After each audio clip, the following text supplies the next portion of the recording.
In a now unfortunately lost monologue that played during the epilogue of Dracula, Edward Van Sloan, who played the role of Abraham Van Helsing in the film, breaks the fourth wall and says to the audience, "Just a moment, ladies and gentlemen.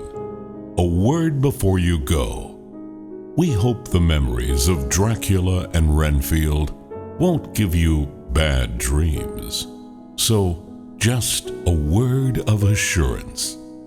When you get home tonight and the lights have been turned out and you are afraid to look behind the curtains and you dread to see a face appear at the window, why, just pull yourself together and remember that, after all, there are such things as vampires."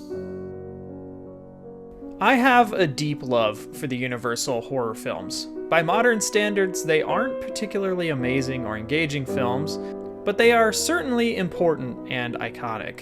They're the product of a time and place, a part of the golden age of Hollywood. The characters of the Universal horror films are iconic even to this day. You can walk into any department store during Halloween and find decorations and costumes based on them. They have a presence that other movies of the time, and even some to this day, don't have. They drip with Gothic imagery and pull inspiration from turn-of-the-century German expressionist films. They have a distinct art style that would later be coined Hollywood Gothic. It's a style that's instantly recognizable and used by modern filmmakers like Tim Burton, in the same way that the filmmakers at the time looked to the expressionist horror films of the past, like The Cabinet of Dr. Caligari. They are brimming with atmosphere. The films are almost 100 years old at this point, and even now their characters are instantly recognizable.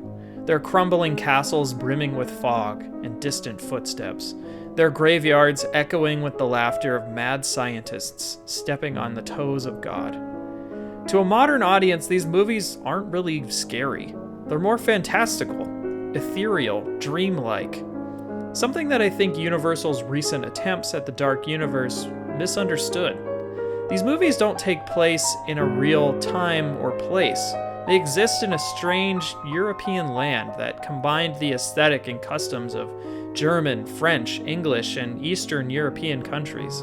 This is one of the core things that I think the latest attempts at remaking these films failed to achieve. The new films take place in our current world, and they try to ground everything in reality, which I think is a mistake.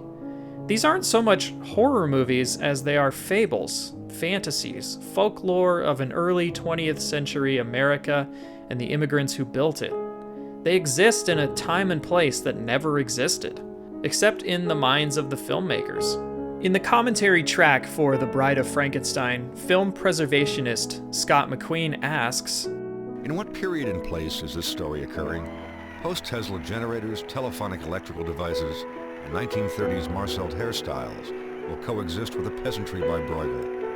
Burgomasters and serfs with Teutonic names like Hans and Karl speak in accents hailing from Glasgow, County Cork, and Pasadena.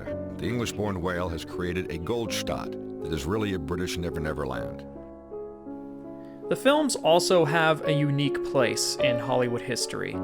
They arguably had a cinematic universe far before Marvel did. Characters bounce between sequels, have team-ups, and ongoing lore. It's not always good or sensible. In fact, a lot of it is downright silly, but some of these sequels are better than they have any right to be. Bride of Frankenstein is considered the best film to come out of this golden era of Universal horror. Dracula's Daughter, a direct sequel to the 1933 film Dracula starring Bela Lugosi, is brimming with atmosphere and lesbian subtexts. The opening of Frankenstein is unlike any other film in history, the actor Edward Van Sloan coming out on a dark, otherworldly stage to deliver a friendly warning to sensitive viewers to leave the theater with a sly, "Well, we've warned you."